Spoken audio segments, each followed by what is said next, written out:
পদ্মা পদ্মা পদ্মা এত ছড়ানা তোর এত ছড়ানা করে তোর মনের পিপাসামি তিনি শেষ পর্যন্ত ছড়ানা করে এসেছিস আমাকে ওরে পদ্মা কখন বলছিস পদ্মা কখন বলছিস মানুষা আর কখন বলছিস ইচ্ছা হয়ে এবার আমি জানতে চাই তোর কয়টি নাম কেন চাঁদ আমার তো দ্বাদশটি নাম দ্বাদশটি নাম দ্বাদশটি নামের কথা বলতে পারবে কেন পারবো না চাঁদ তাহলে বলো বলো তোমার দ্বাদশটি নাম কি কি বেশ তবে তাই শুনো চাঁদ আমার নাম হয়েছে পদ্মা চাই না তোমার এই দ্বাদশটি নামের কথা শুনতে এবার আমি জানতে চাই তোমার এই পদ্মা নাম কি করে হলো বেশ তবে তাই শুনো চাঁদ ওই পদ্মা বনে জন্মগত পাতালে ভবন সেই হয়তো পদ্মা নাম জানে সর্বজন এবার আমি আরো জানতে চাই এবার আমি জানতে চাই তোর ওই মনসা নাম কি করে হলো আরে মূর্খ চাঁদ আমি এই মাতৃভাবে মানুষের মানুষ কামনা পূর্ণ করি বলে আমার নাম হয়েছে মনসা দেবী এবার আমি আরো জানতে চাই এবার আমি জানতে চাই তোর এই বিশ্ব হরি নাম কি করে হলো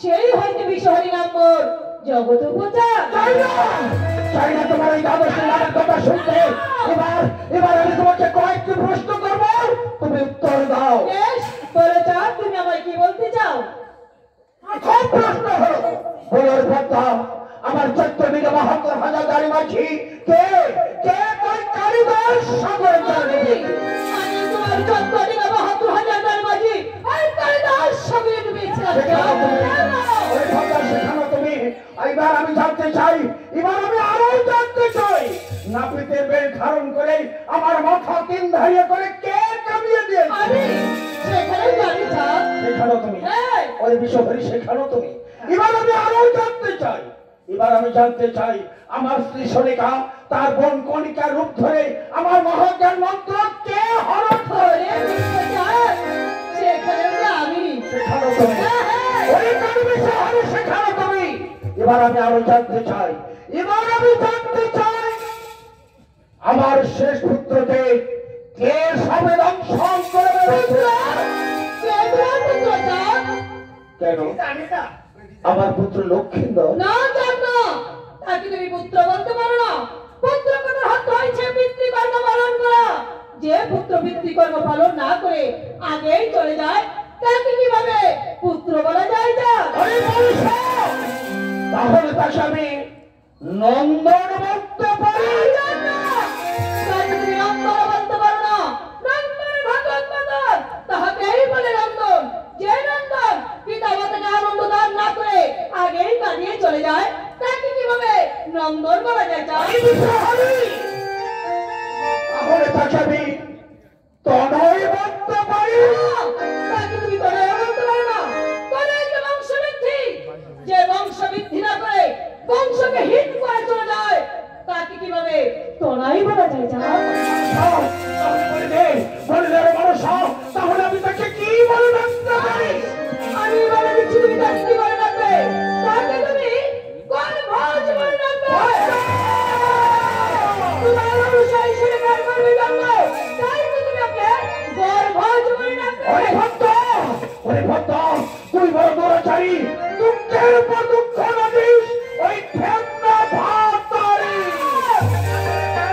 পুত্রের ক্ষমা কাঞ্চ আছে আমি নিজেই মরিব তথাপি দুষ্ট পদ্ম যাবি পূজারই দেব আমি সেই জীবনে তোমার কাছে জানতে এসেছি তুমি আমার পুজো করবে কিনা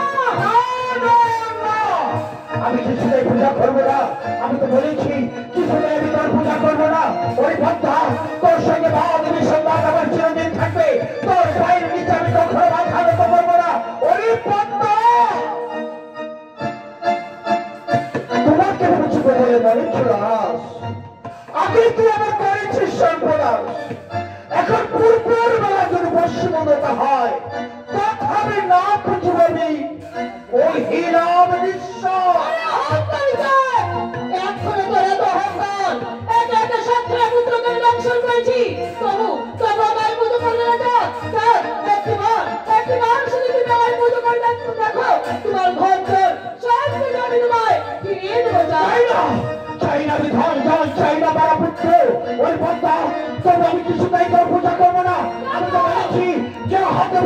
আমি দেব ষোলবাড়ি সেই হাতে না পুজবাবি ওই দূরে যাক ধান জান দূরে যাক বলাই দুষ্ট পথকে পুজিতে আমার কোনো দরকার নয়। তুমি হয়তো জানো না, যতদিন তুমি আমার পুজো না করবে ততদিন কিছুতেই আমি তোমার ছাড়বো না। তাই তোমার চিন্তা একটিবার তুমি আমার পুজো করো, আমার পুজো করো চাও, আমার তুমি একটিবার পুষ্পাঞ্জলি কিছুতেই তোর পূজা করবো না। আমি তো বলেছি তোর সঙ্গে বাদ বিসম্মত আমার চিরদিন থাকবে। ওরে পদ্মা তুমি তো আমার নাম হয়েছে অহংকারী চাঁদ সৌদাগর। ওরে পদ্মা যতক্ষণ আছে আমার কণ্ঠে জীবন দুষ্ট পদ্মাকে না বুঝিতে আমি করিয়াছি আমি দেখতে চাইতে তুমি আমার পুজো করবে কিনা। পূজা যাও তো পূজাটা এত আঘাত এত যন্ত্রণা দেওয়ার পরে তুই আমার কাছে পূজা চাইছিস কোন সাহসে? ওই পদ্মা পুত্র পরিচয় বলিয়া যদি খোটা দিসকারী ইহার অধিক শাস্তি আমি ভালো করে জানি। তুমি আমার পুজো করছো, একবার তুমি আমার পুজো করো, দেখবে আমি তোমার কাছে সব কিছু তোমার আমি ফিরিয়ে দেবো। পদ্মা আমার মন চাইছে তোকে পূজা করতে, আমি তোর পূজা করবো। এবার তুই পূজা দেওয়ার জন্য প্রস্তুত হয়ে যা। আমি নীল হস্তে তোর পূজা করবো। ওই পদ্মা আমি নীল হস্তে তোকে পূজা করবো। এই দেখ পদ্মা আমার হাতে লাঠি, এই লাঠি হাতে আমি তোকে শেষ করে মতো পূজা দিচ্ছি। আয় রে পদ্মা আয়, আমি তোকে পূজা দিচ্ছি। আমি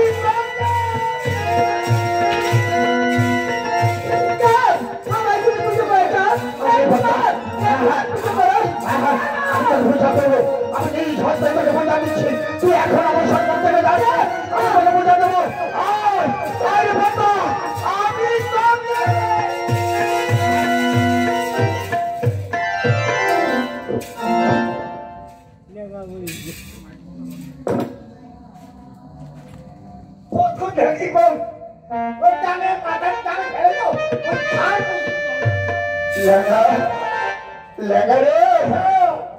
আমি পারলাম না লেখা,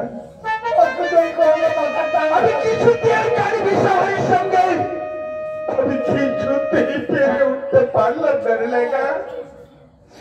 ওরে লেখা বাবু আমি যা সহ্য করতে পারছি না।